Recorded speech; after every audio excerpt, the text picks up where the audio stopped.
Hello and welcome to the Patrick Chapman Show. I'm Patrick Chapman and here we go.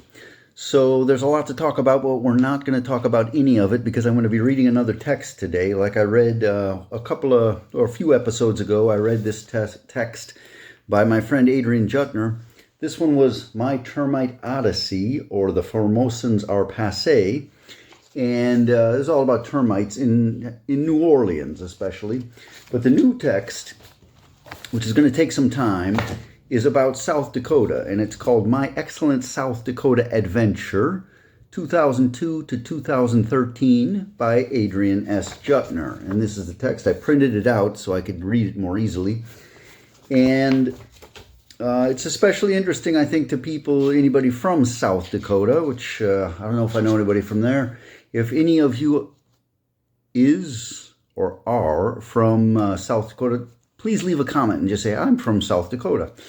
And anybody interested in chemistry, biology, especially forestry, or trees and insects. Those are the people I think this will be especially interesting to. Otherwise, it might sound a little dry, but I'm going to read it anyway. I think it's good. It's a good story, and I like the way Adrian writes. So here we go. My Excellent South Dakota Adventure, 2002 to 2013, by Adrian S. Jutner. The adventure started with an ad in an entomology journal for a qualified forest entomologist, to join the ranks of the South Dakota Forestry Department. Shock! I hadn't seen an ad like this in 30 years. We were in the middle of our 2001 Christmas tree sale, loading trees onto the roofs of cars and folks, and knocking out wreaths and garland in our yard in Algiers, Louisiana. So I applied. My business, Adrian's Tree Service, had been in a holding pattern for about a decade, with flat sales and declining profits. Our kids, Kaio and Annie, were getting old enough to be a bit independent. It would be nice to earn a bit of real money and look forward to an easy job and a government retirement. After freezing through a winter with Vista on an Indian reservation in South Dakota, Adrienne was less enthusiastic about the idea. They accepted me and flew me out to Rapid City for an interview. My buddy Daryl drove in from his home in Laurel, Montana, to hole up with me in a room at the Ramkota Motel. The pay, about equal to that of a kindergarten teacher fresh out of college, was not okay. They probably couldn't find another candidate, so it was possible to negotiate the pay grade up a little. I took the job full of idealism anyway. Things would remain quiet at home until next March, and I felt the business would be okay, and my straw boss, who earned more than what I would be making in South Dakota, running it for a while. I took a flight to Rapid City and got a $10 a night room at a no-tell motel, the type of motel that rents rooms to couples by the hour for some discreet fun, in Blackhawk, at the north end of town, and walked into the office through the snow next morning. Okay, I got adjusted and settled into a routine. What became quickly apparent was that as long as my derriere was planted in a chair in an office in Rapid City, the South Dakota Department of Agriculture and Forestry was able to tap into a $500,000 federal bark beetle grant from the U.S. Forest Service. Whether I actually did any work or not was moot. South Dakota Forestry would pay me a tiny fraction of the total grant proceeds and expend the rest of the funds paying the salaries of other drones in the office. Most of the working day was spent sending emails back and forth to each other and reading the daily farm report. Governor Bill Yanklov actually fired some employees for downloading porn on their office computers during office hours. South Dakota Forestry seemed to be adept at insulating themselves from the actual taxpayers that they were supposed to be serving. A meeting of the forest pathologists from neighboring states, South Dakota, North Dakota, Colorado, Wyoming, and Nebraska, held in Casper, Wyoming, proved to be even more disillusioning. The whole thing was led by a clueless, pompous U.S. Forest Service Ph.D. Most of the other participants struck me as particularly incompetent. The North Dakota delegate blathered on about growing Saskatoonberry bushes. The Nebraska delegate, fresh out of college, had never had a course in plant pathology and hadn't a clue about tree diseases. Perhaps the low pay made Nebraska scrape the bottom of the barrel. The USFS, United States Forestry Service, genius out of Missoula touted the efficacy of the ancient insecticide Sevin, carbaryl, over permethrin for bark beetle control. I suggested that permethrin can retain activity for 5 years in tropical soils versus Sevin loses its effectiveness in just a few weeks, based on a Florida study by Dr. Sue. My outburst really irritated the man from Missoula, and my stock with the group was plummeting. Dr. Michelle Frank, the USFS coordinator of the meeting, asked me if I wished to fly over the Badlands of South Dakota in a light plane to try to document the decline of cottonwood trees in the ravines located in the middle of nowhere. Way above my pay grade, methinks. The one bona fide at the meeting was David, the pathologist from Colorado. He had the same degree as mine, Duke class 1974. He also studied under Anderson and Stambaugh and actually knew something. But David spent most of his working hours photographing Colorado insects and patiently waiting for retirement. He was a shy but intelligent fellow who posed some good ideas about potential biocontrol agents among other Cleoptera predators. Colorado was doing preventative spraying with Astra, permethrin, and coordinating salvage and sanitation operations with private business. The Daschle anthrax scare was keeping them from using Bacillus thuringiensis to control Lepidopterous pests. Oh, the stupidity. Bacillus thuringiensis is specific for Lepidoptera and will not magically transform into a bacterium harmful to humans. Anyway, the meeting droned on and on. When it was my turn, I had the temerity to suggest trying out our fungus, nematodes, and other new methods to control bark beetles, not realizing that there were few pesticide options in this part of the country. More about that later. I was shot down immediately. At this point, I should have left the room, got myself a beer, and jumped into the swimming pool. But no, I sat out the rest of the meeting quietly with my head cradled in the palm of my hands. I made some suggestions about trying newer pesticides, further aggravating the others. Bill Schopp, the staff entomologist on the Black Hills National Forest, told me pointedly that I was forbidden to bring any microorganisms onto federal property. On Friday nights, I went to services at the Synagogue of the Hills. It was a small congregation, lay-led by kindly Dr. Ben, an obstetrician at the local hospital. Sometimes we failed to gather a minyan. Art Yankov II and I became friends immediately, and we would go out to dinner at Qdoba, a Mexican restaurant in the Bacan Plaza shopping center. Art was the older brother of Bill, the sitting 4-term governor of South Dakota. Art was a prince.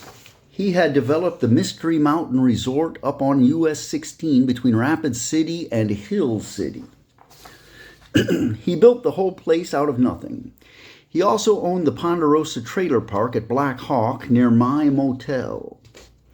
He seemed very interested in the work I was attempting, despite the headwinds from my superior officers. Once I met him at an Italian restaurant where I was dining alone. When I finished, the waitress said that he had paid my bill. The Synagogue of the Hills was endowed and established by Stan Adelstein, a local millionaire and philanthropist.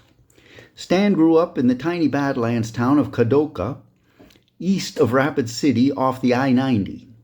Rumor has it that Stan acquired his wealth by cornering the market in pork bellies at the Chicago Board of Trade. Anyway, he spread his wealth liberally, financing small businesses in the hills, the synagogue, and one or more bronze statues of the presidents that stood on every downtown corner in Rapid City.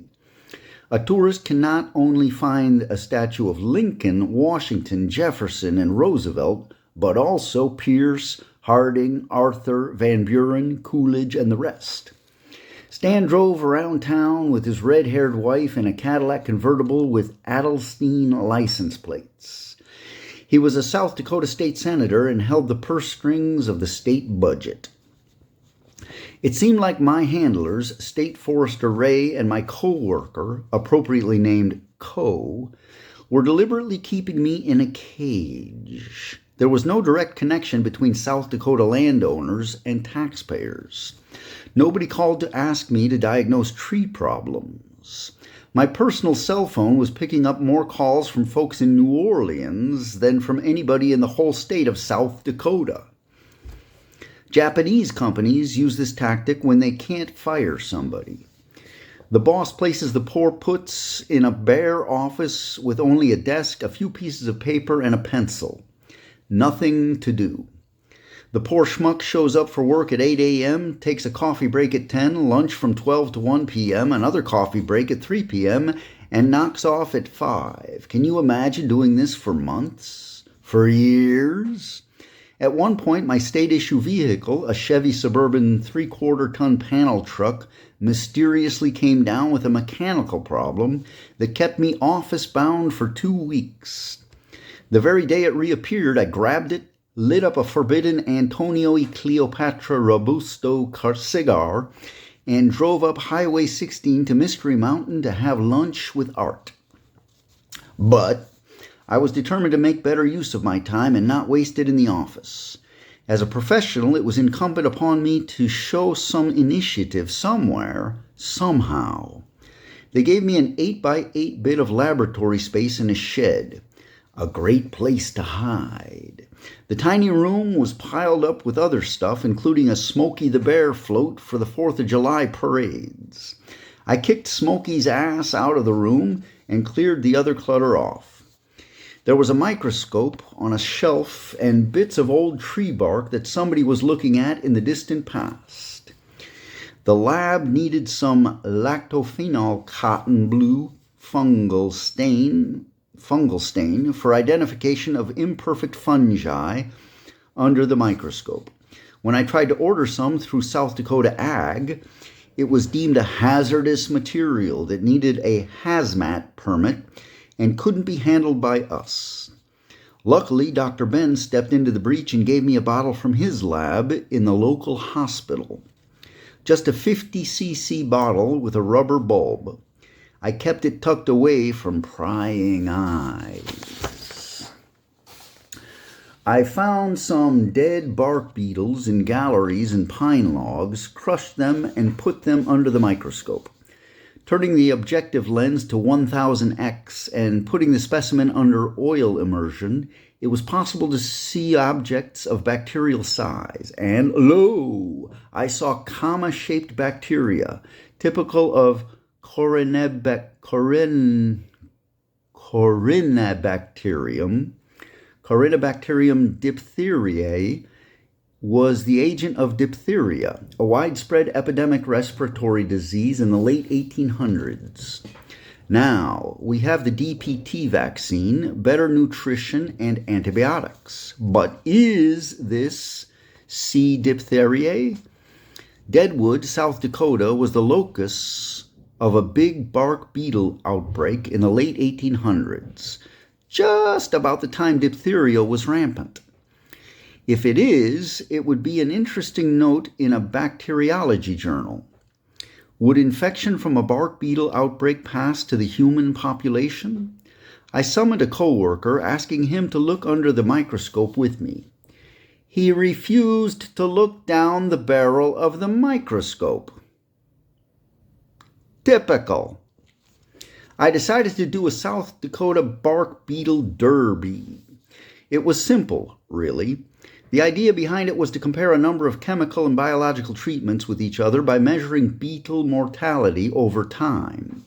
Getting started required about 50 pine bolts. Each bolt would have to be about 18 to 24 inches in diameter and about 24 inches long, weighing about 40 pounds.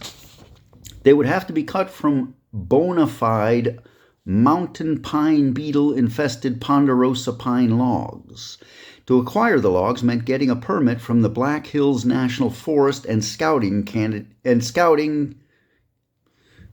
To acquire the logs meant getting a permit from the Black Hills National Forest and scouting candidate trees. I would be looking for trees with lots of bubblegum-looking pitch tubes on the trunks of the trees that were still green and apparently alive. I call such trees green hits. In a few months, these trees would die, turn brown, and the beetles would emerge and fly off to mate. I drove up Canyon Lake Road, SD 44, up to the junction of US 385 at Pactola Lake and headed north towards Deadwood. I found a few trees here and there and felled them, bucking the logs into 24-inch bolts. I selected bolts with the most visible hits to bring home. My Chevy Crummy. Crummy is a term used in the logging woods of the Pacific Northwest, Oregon, and Washington. It is a panel truck such as a Chevrolet Suburban or Ford Expedition, etc., used for hauling logging crews into the woods. Every other vehicle, be it an automobile, pickup truck, tractor trailer, or mini car, was called a rig. Therefore, all motor vehicles were either rigs or crummies. My Chevy Crummy could easily hold an 800-pound load, and it took only 2 trips to the forest to get the needed logs. I painted the ends with latex house paint to minimize drying over the test period and grouped them on state property. Okay, it says see photo in New Age Remedies, page 8, but I don't see any photos in here, so skip that part and keep going. That's the editor's note. I'm the editor. There were 2 separate trials. One for biologicals and another for chemicals. Simple as this was, I doubt that anybody in all of Western forestry had tried anything like this in the last 50 years. As a matter of fact, hundreds of scientists have been studying the mountain pine beetle in the Black Hills of South Dakota unto retirement since 1906, with nary a bit of progress. Full employment. The biopesticide test ran for 28 days. It included 1. Our fungus, 2. Bacillus thuringiensis, var. San Diego, a strain developed for control of Coleopterus beetle lawn grubs. 3. Bioblast, a commercial termiticide product consisting of the fungus Bovaria bassiana, an entomopathogenic fungus, and 4. Steinernema carpocapsae, an insect-killing roundworm bought off the shelf from a commercial source. The chemical test ran only 2 days because that short time was sufficient to get good separation between the chemical treatments. Chemicals included 1. Lindane, gamma-benzene hexachloride, the traditional log treatment for the beetle now banned as a carcinogenic organochlorine. 2. Timbor, a commercial brand of disodium octaborate as 10% crystals dissolved in hot water. 3.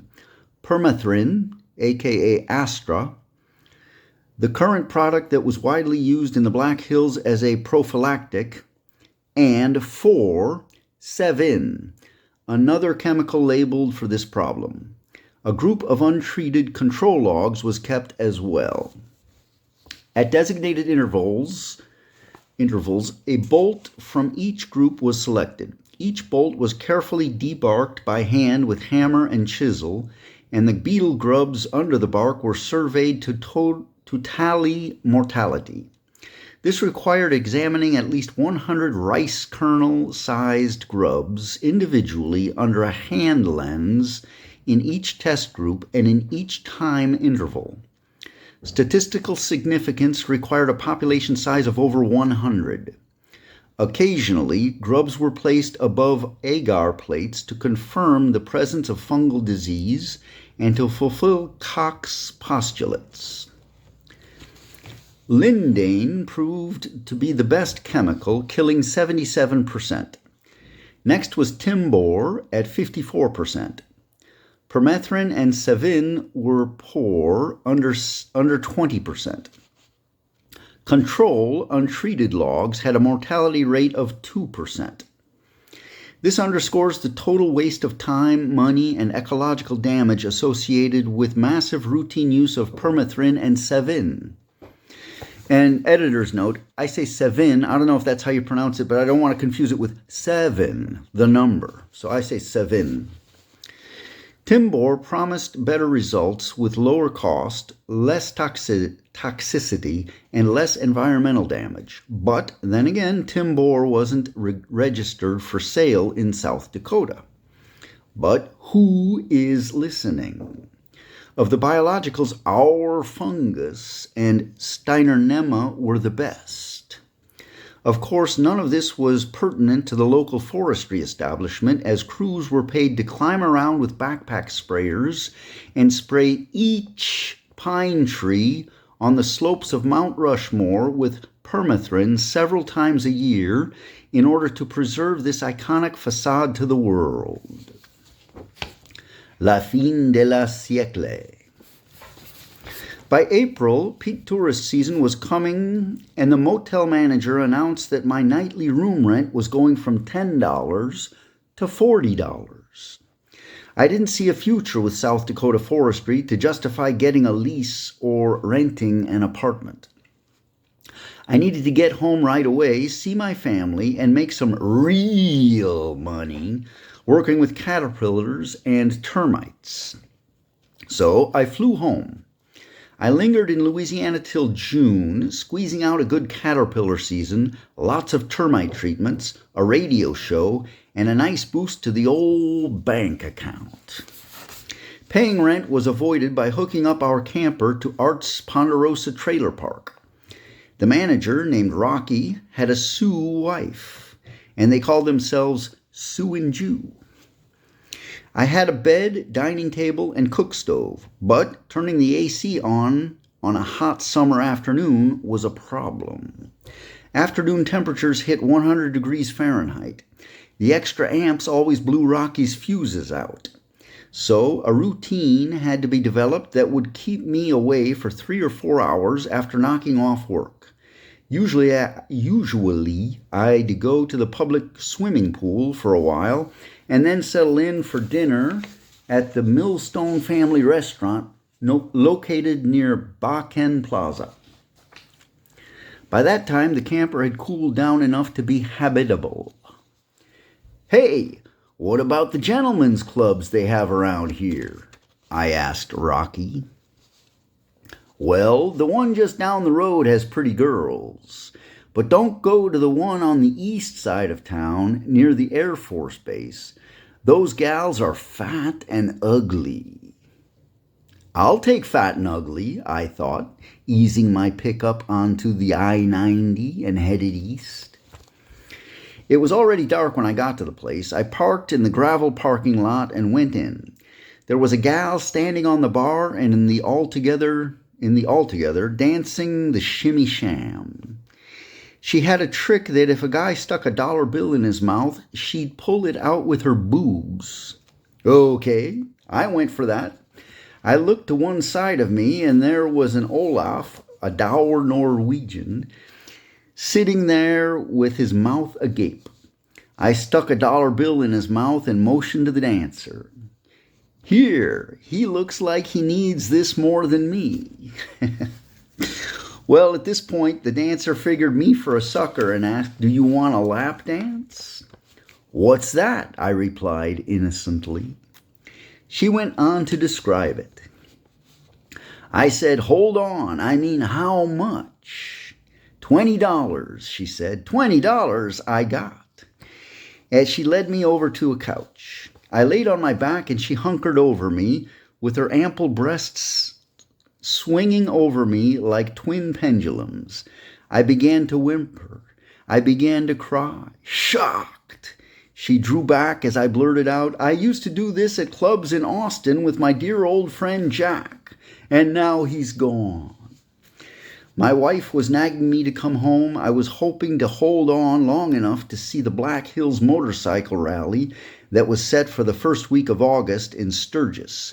Meanwhile, tension and nastiness were building in the forestry office, and seeing the Sturgis rally was becoming doubtful. Nobody cared about the results of hours and days of knuckle-busting bark peeling and grub counting. Instead, dear old Co. set me out to dispose of my test bolts in the hardest way possible. He wanted me to roll them individually through a crowded stand of Siberian elm saplings to a point on the state property border fence. Okay. I got my chainsaw out, felled all the elms, threw them over the fence, and drove my crummy right over the stumps, dumping the bolts on the designated spot. Dear Co. was livid. Fine with me. I didn't see his name above mine on the forestry organization chart. A forest fire broke out along the I-90 near Whitewood, north of Rapid, and the drones in the office cleared out so that they could make some overtime by sitting on their derrieres on the federal dime. That is, everybody got some but me. So while the cat's away, the mice will play. I went out, bought some supplies with my South Dakota state credit card, made media, grew the fungus, and began to write New Age remedies for mountain pine beetles in the Black Hills, based on the bark beetle derby. Some text went by email to a Duke classmate, Dr. Paul Mistretta in Atlanta, and a copy went to Dan Chapman, a statistician for an insurance company in New York City. I had 500 copies printed out, used the office postage meter to mail out about 100 of them to various forestry outfits around the country on the state's dime. Boy, that really stirred things up once the drones returned. Apparently, I was not authorized to write anything without prior approval from my superior officers in Pierre. To make things worse, I chastised a sawmill in Hill City for spreading beetles out of contaminated logs that were killing the pines in and around Hill City. It looked like the Black Hills were due for a massive bark beetle outbreak soon. State Forester Sowers had set me up for a gangbang disciplinary meeting in Pierre, which was never going to happen. I just quit and waited for the clock to run out on my last day in Rapid City. Under whose authority did you publish this paper? Coworker Co asked accusingly. I did it under my authority, I replied. You don't have any authority, he answered. I said, well, maybe that is a reason why I am quitting this job, eh? What I want from you is a quiet and peaceful last day at work. Can you manage that? as I resumed reading the Wall Street Journal until the clock ran out. Senator Stan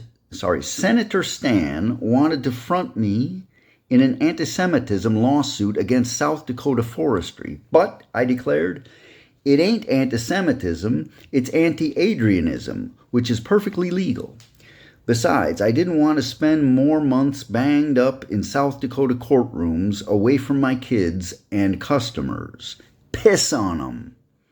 I drove over to the Ponderosa Trailer Park, said goodbye to Sue and Jew, hooked up the trailer, and went bye-bye down the I-90 back to New Orleans. 7 years later.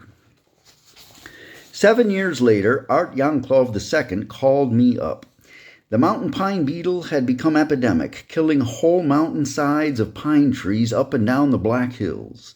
The Mystery Mountain Resort was shaded exclusively by ponderosa pine. A beetle kill there would have been catastrophic.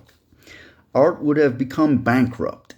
Art needed help, and our fungus, untested as yet, became his last hope. Figuring gas consumption, it was cheaper to pay for a car rental than to drive my pickup for the 1,500-mile trip between New Orleans, Louisiana, and Rapid City, South Dakota. So I rented a red Chevy HHR Cruiser that promised 30 miles per gallon, better than 12.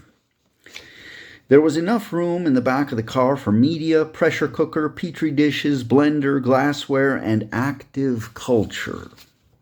I set off for Rapid City, taking I-55 from New Orleans to St. Louis, then I-70 west to Kansas City, connecting with I-29 through Omaha and Sioux Falls, South Dakota. Traveling across South Dakota meant crossing 500 miles of boring, grassy hills, part of the Great Plains, and a time zone. To make things worse, culinary delights are rare and coffee is famously bad. Starting at Sioux Falls, one best gird oneself with a meal at Olive Garden, a rare franchise with good Italian food. I passed through farmlands and hayfields as the country got drier and drier. In about 100 miles, I drove into Mitchell. This town is the site of the famous Corn Palace. Oh boy! I stopped for a look-see and a photograph. Another 100 miles to Chamberlain. The Missouri River generally runs north-south through the state. Chamberlain is where the Mighty Mo crosses the I-90. A rest stop on the summit where the river flows through a stark landscape of grass with scattered juniper trees. Just west of the rest stop is an exit where a person can actually swim in the river. The water was blue and clean. Another 50 miles west, US 83 branched off the interstate heading towards Pierre, the state capital. Skirting the Badlands, I passed Murdo. Murdo has a wonderful car museum with a lot of old cars from the 20s to the 50s. Pierce Arrows, Moons, LaSalle's, Kaisers, Hupmobiles, Hudson Terraplanes, and Edsels. Even a Messerschmitt. It's not easy to say, Messerschmitt. Editor's note. Admission was cheap. It is not crowded. The on-site cafe featured hamburgers and other plain grub. A municipal swimming pool sat across the road for a nice summer dip. Another 50 miles west to Kadoka. I bought some outdated Sturgis motorcycle rally t-shirts, deeply discounted. Continuing west on the right side of the highway stood a life-size iron statue of a human skeleton leading a Tyrannosaurus skeleton on a leash. Wall? Ever been to Wall?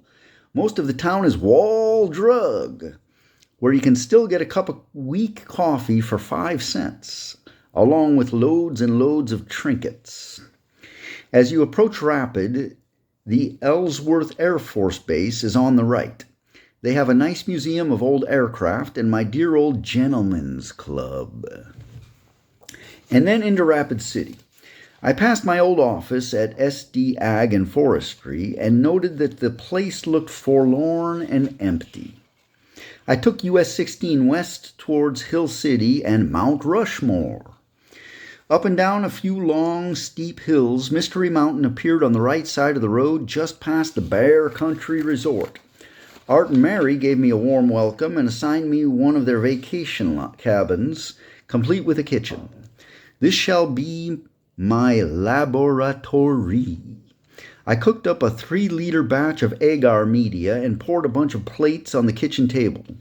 As soon as they cooled and I could shake the condensate off, okay, this is a bad sentence. Editor's note, kind of a bad sentence here. Within 2 days, I cooked up a 3-liter batch of agar media and poured a bunch of plates on the kitchen table. As soon as they cooled, I could shake the condensate off and make inoculations, I think is what he means. Okay, here we go. Within 2 days, I had industrial quantities of our fungus on hand, ready to spray. A wearing blender load from 4 large 150mm plates made up a quart of concentrate. Each 4-gallon batch or tank load in my still backpack missile blower sprayer would contain 1 pint of concentrate plus approximately 1 million Steinernema worms plus 4 ounces emulsifiable oil plus maybe 4 ounces of molasses as a darkening agent and or attractant. I went around Art's 40 acres, marking trees to be sprayed with red log paint before spraying the trunks with my mixture. Bark beetle strategy. On any given day, all of the bark beetles in the entire forest are at the exact same stage in their life cycle. Eggs are laid in tree trunks in July, and the beetle grubs spend nearly a year growing and developing in the cambium layer. During this time, the host trees are not dead yet. The only place where this spray could be effective were green hits, that is, pine trees with characteristic popcorn or bubblegum pitch tubes on the trunks, and green and apparently healthy crowns. The pitch tubes were spots on the trunks where female beetles bored in to lay their eggs. The trees would try to pitch the bugs out. If the tree couldn't pitch her out, she would burrow in under the bark, bore a 1 to 3 inch long gallery, laying eggs at intervals on each side. Upon hatching, the grubs would fan out, getting nourishment from the cambium. Pheromones spread by the successful attack would summon many other beetles to come in, bore a chamber, and lay more eggs. This setup is what I call a beetle hotel. This setup is what I call a beetle hotel. Imagine 100 beetle hits on a single tree. Each hit would hatch out about 40 beetles the following summer. 40 times 100 is 4,000. Each of these emerging beetles could successfully attack another healthy pine tree. At about 500 trees to the acre, the brood hatch from a single tree could kill 8 acres of new trees the following year. Even a single initial attack would inoculate the pine tree with a ceratocystis blue stain fungus that will certainly kill it next summer. This fungus is from the same group of fungi that cause Dutch elm disease and oak wilt. 8 acres of dead trees from a single beetle hotel. Multiply this by hundreds and you will have a whole mountainside of trees dead by next year. So, on this date, October 1st, 2009, all the pine beetles in the entire Black Hills exist as grubs located in green hits, vulnerable to our special fungal spray. Bait and switch. Traditionally, attempts to stop this mathematical progression, woods workers felled and debarked infested beetle hotels using a bark spud or mechanical rosser. What a lot of work. Or the tree could be sprayed with lindane or ethylene dibromide mixed with diesel fuel, which penetrated the bark and killed the grubs in situ. My study showed a 77% effectiveness rate. But these chemicals are carcinogenic and were rightly banned. Enter the new class of pesticides, Sevin 500WP and permethrin. Sevin is also called carbaryl, a carbamate insecticide. Sevin is not actually new. It was already around for many years, or had been. We used it to kill caterpillars in oak trees in the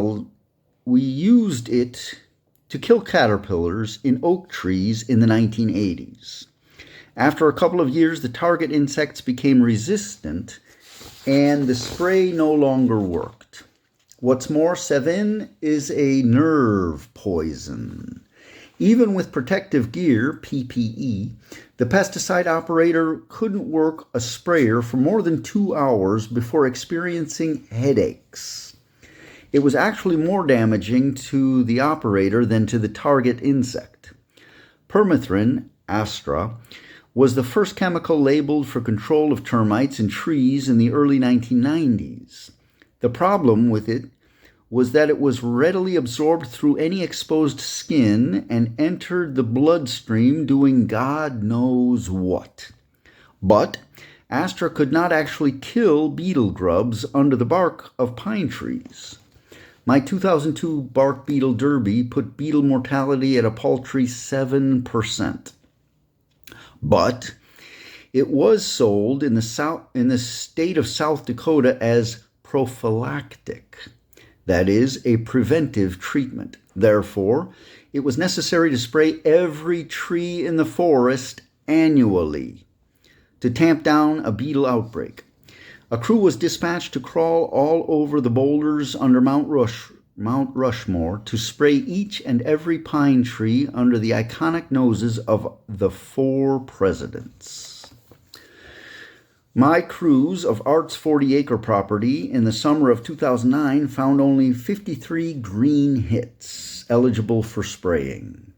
Of these, fully 50 were due to a lesser pest, the red turpentine beetle. I quickly sprayed all 53 trees in a couple of hours.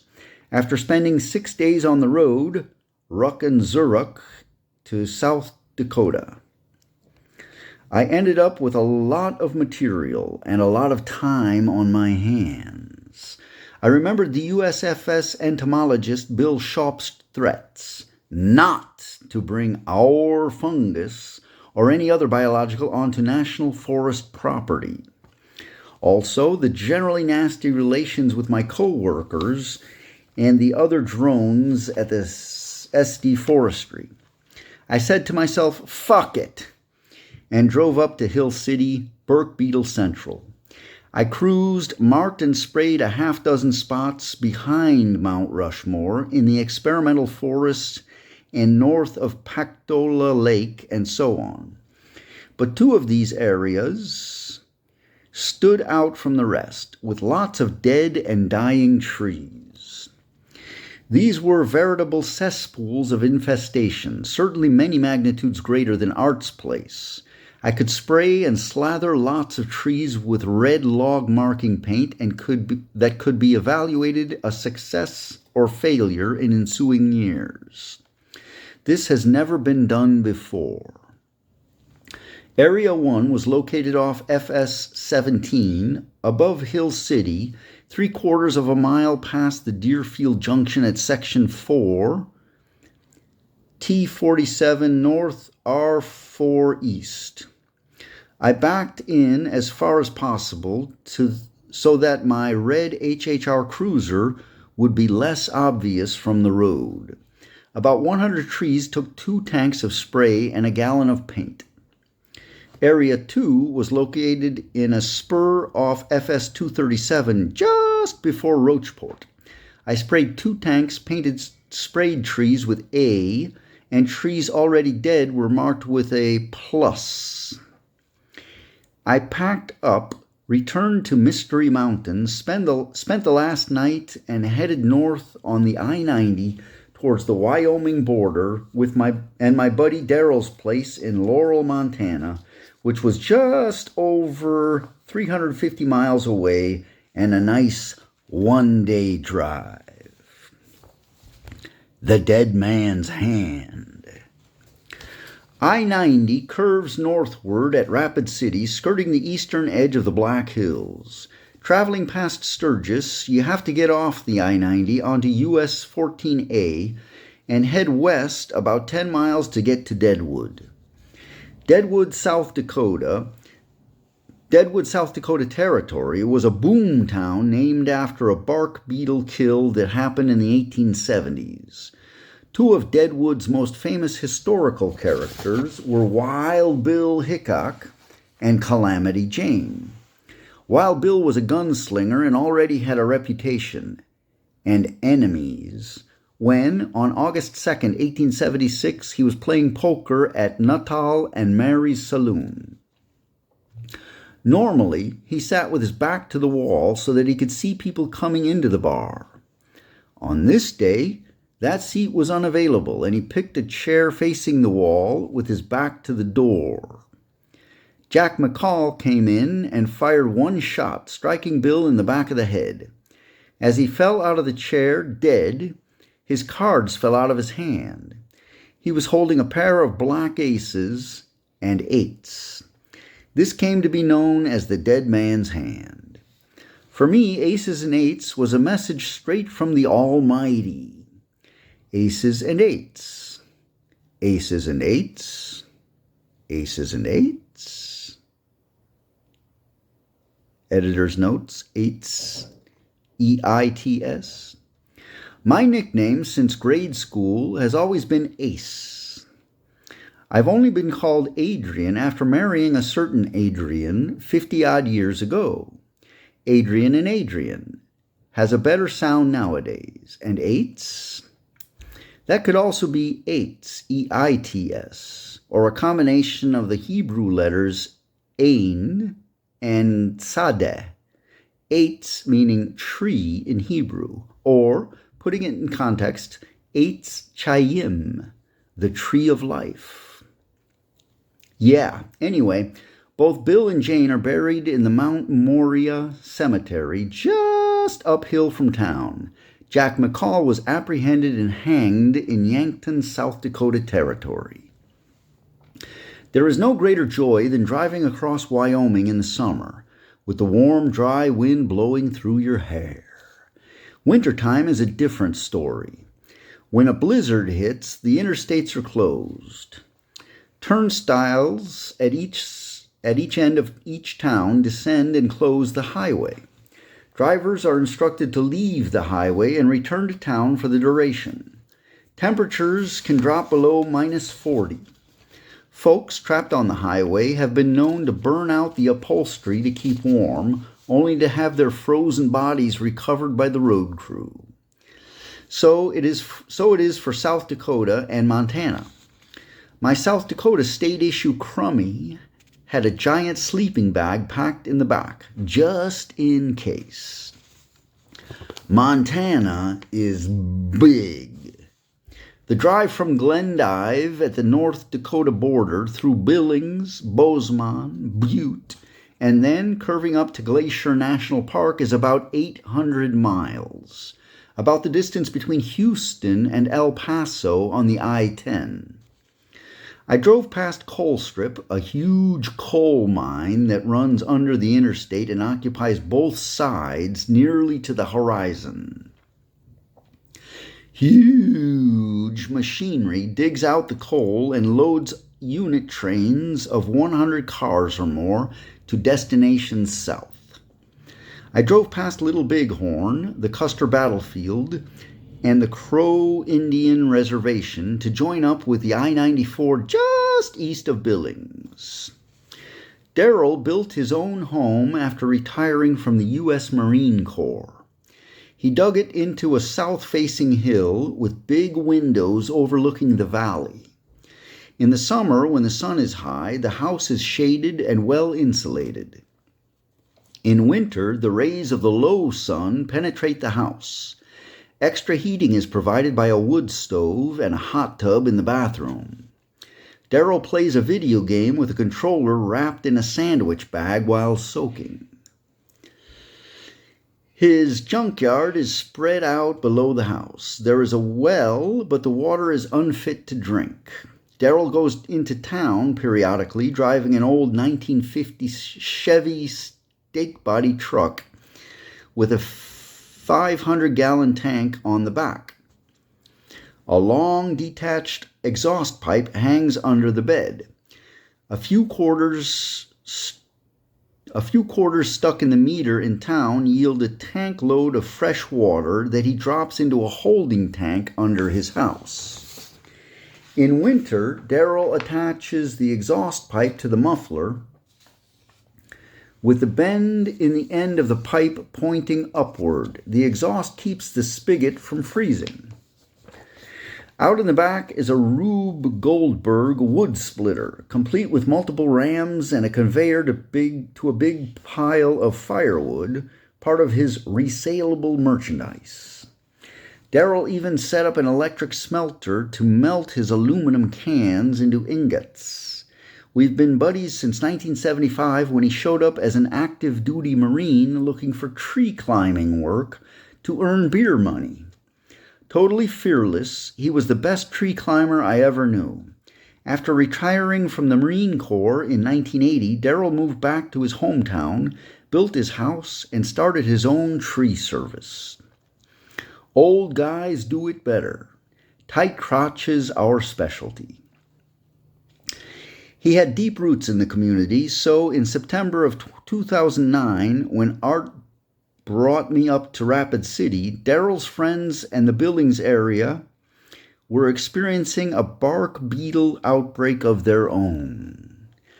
We went around the Billings area spraying trees for his friends, neighbors, and we even sprayed 50 big pines on Billings' city park. I stayed for only a couple of days and headed down to another bark beetle outbreak in Colorado. Len was a classmate of mine at Old Mizzou. We went to forestry summer camp together on beautiful Lake Wapapello in 1966. Len went on to get his master's at VPI in Blacksburg. He had done a hitch in the USMC, United States Marine Corps, already had a wife and kids and needed to support himself. So he bought a pizza restaurant. Next year, VPI went co-ed, and demand for pizza exploded. He sold out, got away a millionaire, and never went into forestry. When I met him in Fort Collins on the way to Mystery Mountain, he was ensconced in a nice big home and was selling real estate. Homes in the Fort Collins area are built atop a bed of gravel. A fan blows air through the gravel bed to prevent the natural buildup of radioactive radon gas. Len had a connection with another guy who had $1 million spread out in the tumbleweeds. The place was a 160-acre ranch located off Highway 287 north of Fort Collins. The home was surrounded by big ponderosa pine trees that were recently hit by bark beetles. I loaded up my spray rig and sprayed about 250 of them on September 10th, 2009. Back at Len's house, I tried it out on some Austrian pines in his yard that were hit with the Zimmerman pine moth. July 2010.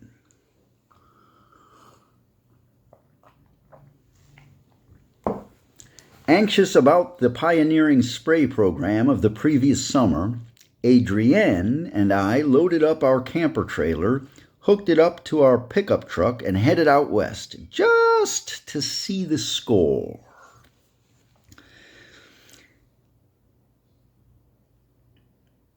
The trees at Mystery Mountain were, for the most part, okay. Area 1 in the Black Hills National Forest had only 2 of 35 treated trees still alive. Green crown and pristine cambium on a marked tree from '09. Obviously, the surviving trees covered over the last year's beetle damage with a new layer of sapwood. Beetles have moved to new trees upslope, but the new infestation appeared smaller. Area 2, 60 trees treated in 09, with many hits on edges untreated. Only 6 of 60 treated trees were still alive, with green crown and pristine cambium. Few trees have begun to fade out, and there seem to be few hits on new trees. Darrell's group included 12 treated trees from 09 on 1331 Ridge Road in Laurel. Of these, 9 were still alive, 3 were dead, and there was 1 new hit since 09. The Caterpillar tractor dealer in Billings had a large spread along the I-90. This was a mixed stand of ponderosa and Scots pine. Verbenone is a commercial synthetic fir pheromone that sends a chemical message to incoming bark beetles telling them that the tree is full and can't accommodate more grubs. Patches plastered onto tree bark are supposed to repel beetle attack, but we saw hits on verbenone trees as well as some others. Of 47 in one group treated by us in 09, 75% had died. 7 trees in the second group had 100% survival, and 9 trees in the third group also had 100% survival.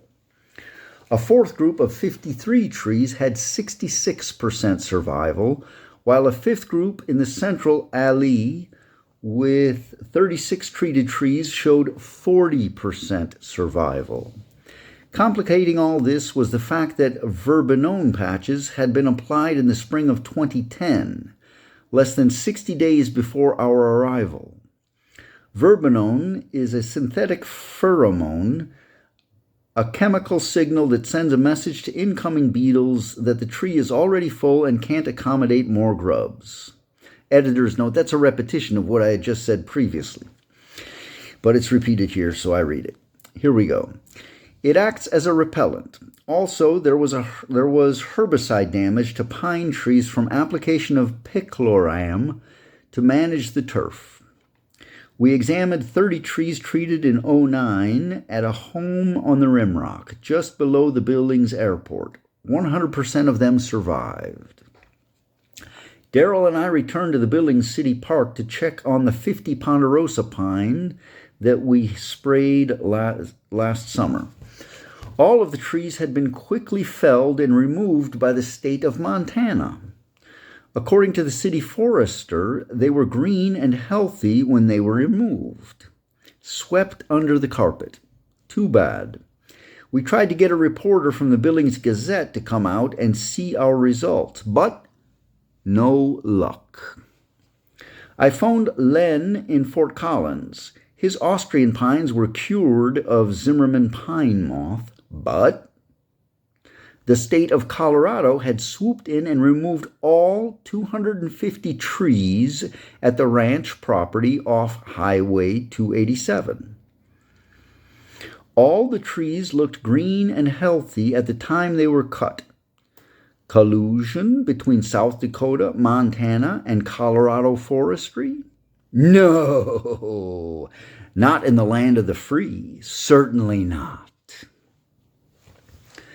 2011 Redux. Art Yanklov II funded a second trip to South Dakota. This time I was able to rent a silver Chevy HHR Cruiser, not a red one. I got there on August 31st, 2011. The beetle outbreak was still raging, and it might be a good idea to do a little private business with landowners up there. So I took the SD-PCO test and got a license. I cruised Mystery Mountain and found only 42 active hits on the 40-acre property. I was pretty excited about the results and tried to call a reporter from the Rapid City Journal to come out and see the results, but no luck. The Rapid City Journal, Billings Gazette, same owner, 2 heads, same snake. I found out that most forest landowners in the Black Hills get subsidies from the U.S. Forest Service for timber management, thinning, planting, fire prevention, and the like. Apparently, the South Dakota state forester threatened to deny these funds to anyone who did business with me. Most of the trees sprayed in 2009 were still alive. There were some new hits after we surveyed the property on July 5, 2010. These trees died in the intervening period and spread new hits to surrounding trees. All new hits were marked and sprayed. Non-target insect spray. I noticed about 10 acres of chokecherry, prunus, in the understory that were grossly infested with occluded scale, billions of tiny insects encrusting every twig. Figuring that these susceptible insects would multiply my spray inoculum a billion times, I sprayed them all. These were non-target insects that could theoretically multiply and spread inoculum by wind and air currents over a very wide area. 2013. Art Yanclov II passed away in 2012. On his deathbed, he asked his son, Art Yanclov III, to bring me back to Mystery Mountain again. This time I flew up. It was early October, and a snowstorm was brewing. As my plane was descending to the Rapid City Airport, one could see ice building up on the wings. Were we going to land or crash? We landed. Darrell was there, waiting for me with his pickup. We loaded up with groceries and took one of Art's cabins to ride out the blizzard for a couple of days. Afterwards, we surveyed Mystery Mountain and found that the beetle infestation had subsided. Driving over the BHNF,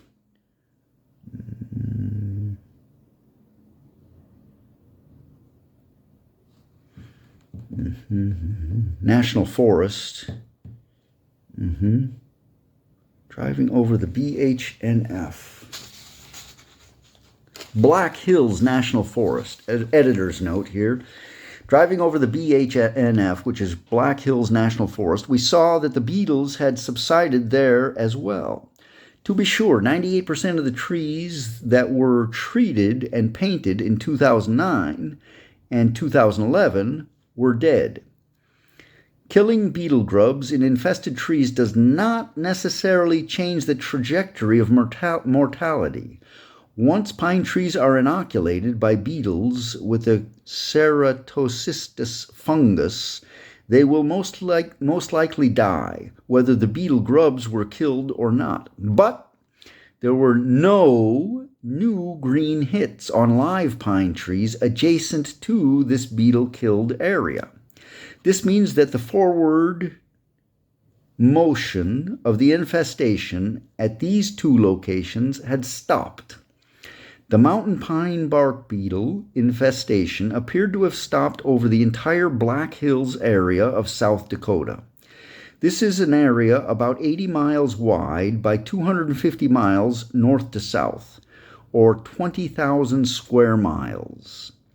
Paraphrasing Governor Bill Yanclov, did he actually do that? Is it possible that billions of spores drifting over the air currents actually stopped the bark beetle episode? Is it possible that we stumbled upon the magic potion that drives the Berryman curve? One couldn't scientifically prove it, but one couldn't disprove it either. Extensive root rot, probably anosis rot, conchs of fomes aplanatus, and extensive wind throw indicated that the trees had begun to rot and that 2013 had more precipitation than previous years. Wetter weather favors our fungus and hurts bark beetle activity. Also, there was copious regeneration of ponderosa pine in the two treated areas. Some trees survived and seeded in the bare patches. Our experiment on the BHNF is over. No need to return to Fort Collins, Colorado, or to Billings, Montana, as beetle activity has stopped there as well. Darrell and I had dinner with Art Yankov III at the Alpine Inn at Hill City and drove back to Mystery Mountain to spend the night. Bright and early next morning, Darrell and I passed Rockerville right away, heading south on US 16. This area is the site of some gold deposits, as placer gold and veins of gold quartz. Rockerville gets its name from a special wooden crate with handles that is used for separating fine gold from gravel in placer deposits. Gold-bearing gravel is shoveled into the rocker, which is moved back and forth by its handles. A piece of carpeting may be tacked to the bottom to catch the fine gold. Another classmate of mine from Mizzou Forestry, Gary, has a gold claim on national forest property just outside of town. He uses a motorized sluice to separate the fines. The creek bottom at his claim is paved with garnetiferous schist. When you pull the stone plates apart, you can see tiny garnets embedded in them.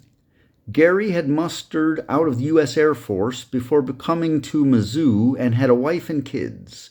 I remember him always having Wyoming on his mind. After a short stint with USFS, Gary set up his own logging operation and sawmill in Wyoming. He would buy stumpage from private landowners and have it hauled to his mill. Invariably, his truck drivers would get hung up in Lusk, Wyoming, snowstorm, nightfall, or mechanical problems.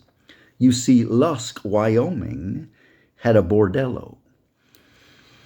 It was a very successful operation servicing miners, loggers, truck drivers, and cowboys. The madam was financially astute and owned the electric company as well. Once in a tiff with the city fathers, she shut off the power until they saw things her way. We turned off on US 16A and climbed the hill out of Keystone, South Dakota to Mount Rushmore. This iconic monument is impressive, but only good for a short peek. We turned around, got back on US 385, and stopped at the Crazy Horse Memorial.